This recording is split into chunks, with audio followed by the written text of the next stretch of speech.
নমস্কাৰ বন্ধুসকল, আপোনালোকৰ যদি কিবা জেমষ্টন প্ৰয়োজন আছে তেন্তে আমাৰ লগত যোগাযোগ কৰিব পাৰে। আমাৰ লগত বিভিন্ন প্ৰকাৰৰ জেমষ্টন উপলব্ধ আছে। এতিয়া আপোনালোকে চাব পাৰে, ইয়াত যিবোৰ ৰুবি দেখা পাইছে সম্পূৰ্ণ নেচাৰেল ৰুবি হয়। কোনো ধৰণৰ গ্লাছ ফিল কৰা, কোনো ধৰণৰ হিট ট্ৰিটমেণ্ট কৰা ইয়াত ৰুবি নাই, কাৰণ সেইবোৰ পিন্ধিলে আপোনালোকে কোনো ধৰণৰ ৰিজাল্ট নাপায়। গতিকে ৰিজাল্ট নোপোৱা ৰুবি বা ৰিজাল্ট নোপোৱা যিকোনো জেমষ্টন আমি কেতিয়াও নাৰাখোঁ। আৰু এয়া আপোনালোকে যিকোনো লেবত গৈ টেষ্ট কৰি চাব পাৰে। ইয়াত যিখিনি ৰুবি আছে একদম কোনো ধৰণৰ হিট ট্ৰিটমেণ্ট, গ্লাছ ফিল ক'তো নাপায়। এয়া ৰুবি হ'ল। আৰু এয়া হৈছে ফিৰোজা। ফিৰোজাটো সকলোৱে জানে ফিৰোজা কিমানখিনি পপুলাৰিটি আছে। ছলমান খানৰ হাততো আছে, সৰ্বানন্দ সোণোৱাল, লুৰিণজ্যোতি গগৈ, হিমন্ত বিশ্ব শৰ্মা আদিৰ হাততো ফিৰোজা দেখিবলৈ পোৱা যায়। আৰু ফিৰোজাও সম্পূৰ্ণ নেচাৰেল হয়, কোনো ধৰণৰ ডুপ্লিকেট ইয়াত ফিৰোজা নাই। মাৰ্কেটত এটা হাউলাইট নামৰ এটা ষ্টন ওলাইছে, যিটো ফিৰোজা বুলি কৈ পেলাই বিক্ৰী কৰে। সেইটো কোনো ধৰণৰ ৰিজাল্ট আপোনালোকে দেখা নাপায়।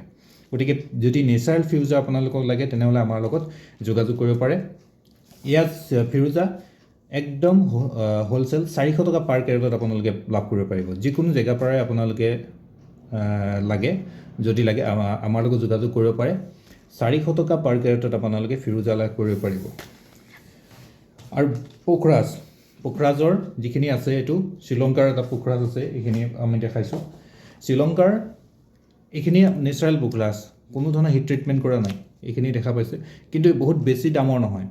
এইটো কথা কৈছোঁ, কিছুমানক বেছি দামৰ লাগিলে সেইবিলাকো আনি দিব পৰা যায়, কিন্তু এইবিলাক বহুত বেছি দামৰ নহয়, যাৰ কাৰণে চমকবিলাক খুব কম। অৱশ্যে যিকোনো নেচাৰেল জেমষ্টনবিলাকৰ চমক আৰু চমৎকাৰবিলাক খুব কমি থাকে, বুজি পাইছে নহয়? চমকবিলাক খুব কম নেচাৰেল জেমষ্টনবিলাকৰ। আৰু যিবিলাকৰ গ্লাছ ফিল থাকে, হিট ট্ৰিটমেণ্ট কৰা থাকে, সেইবিলাকৰ চমকবিলাক খুব বেছি। এইবিলাকৰ আপোনালোকে চমকবিলাক খুব কম দেখা পাব, যিহেতু এইবিলাক নেচাৰেল হয়। আৰু যিকোনো নেচাৰেল জেমষ্টন আপোনালোকে যেতিয়াই কিনিব দেখিবলৈ খুব বেয়া থাকিব। যেনেকৈ বজাৰৰ পৰা আপুনি কলটো কিনিবলৈ গ'লে যিটো ঔষধ নিদিয়া কল থাকে, তাত দাগ চাগ কিছুমান লাগি থকা নিচিনা দেখা পাব। আৰু যিটো ঔষধ দি পকোৱা হয় সেইবিলাক একদম কোনো দাগ চাগ নাথাকে, সম্পূৰ্ণকৈ দেখিবলৈ ধুনীয়া নিচিনা লাগে। ঠিক তেনেকৈ শাক পাচলিৰ ক্ষেত্ৰতো আপুনি যদি খেতি কৰে দেখিব, যিটো ঔষধ নিদিয়া থাকে তাত পোক পৰুৱাবিলাকো বেছিকৈ তাত লাগিবলৈ ধৰে। আৰু যিবিলাক ঔষধ দিয়া থাকে সেইবিলাক কিন্তু দেখিবলৈ খুব ধুনীয়া। ঠিক তেনেকৈ জেমষ্টনৰ ক্ষেত্ৰতো যিবোৰ ট্ৰিটমেণ্ট কৰা নাথাকে সেইবিলাক কিন্তু দেখিবলৈ ইমান ভাল নহয়, কিন্তু ৰিজাল্ট আছে।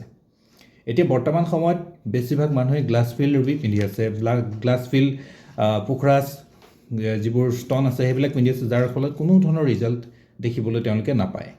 আৰু গতিকে আপোনালোকক যদি যিকোনো জেমষ্টন লাগে হোলচেল ৰেটৰ, অতিকৈ কম দামত সকলোতকৈ আপোনালোকে উপলব্ধ কৰিব পাৰিব, লাভ কৰিব পাৰিব। গতিকে যদি প্ৰয়োজন আছে জেমষ্টনৰ ক্ষেত্ৰত তেন্তে আমাৰ লগত যোগাযোগ কৰিব পাৰে। ধন্যবাদ।